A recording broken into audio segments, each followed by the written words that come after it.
This took place in Yokohama, Japan, the 8th time the city has hosted a top-level event. Andrea Hewitt had won the first two events in Abu Dhabi and Gold Coast. Ayueda was the local hope. She got on the podium in this event 12 months before, and the reigning world champion was back, Flora Duffy, in her first race of the year. 55 athletes from 22 different nations dived off the pontoon, and it was the usual suspects, the likes of Summer Cook, Lucy Hall, and Jessica Learmonth, and they came out after 90 minutes in the water. The weather conditions, well, driving rain in Japan. Duffy was always going to be one of the first out the water. Such a solid and consistent swimmer.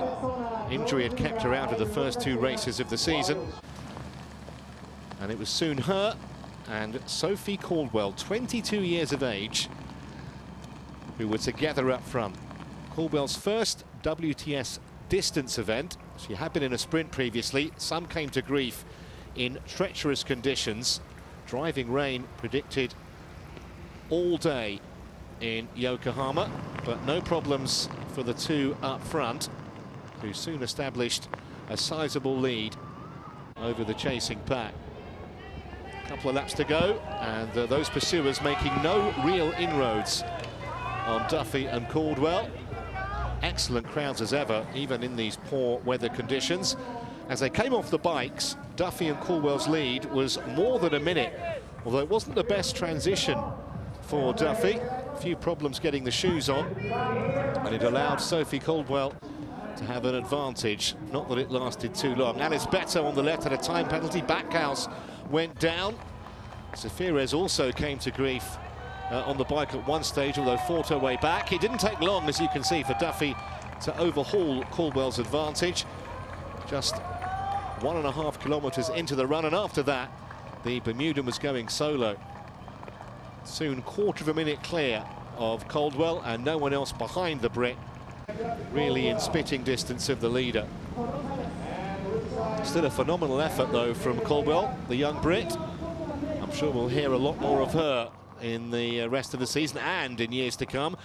Kirsten Kasper, another of those having a very good day, into second place, but with the looming figure of Katie Zafirez right behind her as they came towards the closing stages of the run, and Zafirez's greater speed and experience coming to bear as she passed her fellow American.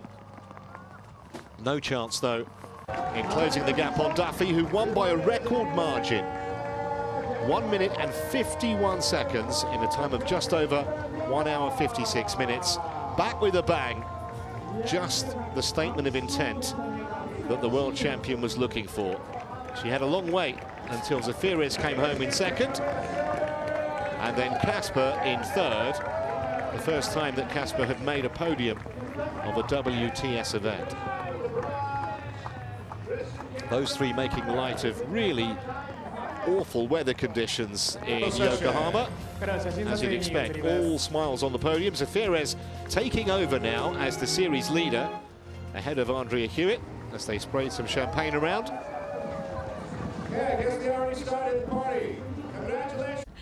Yeah, I think so. I mean, the rain's intimidating for everybody, but, you know, everyone kept telling me, or I should say, Dan, my fiance, kept telling me, no, Flora, this is going to be to your strength. Just have confidence, ride like you always do. You'll be fine.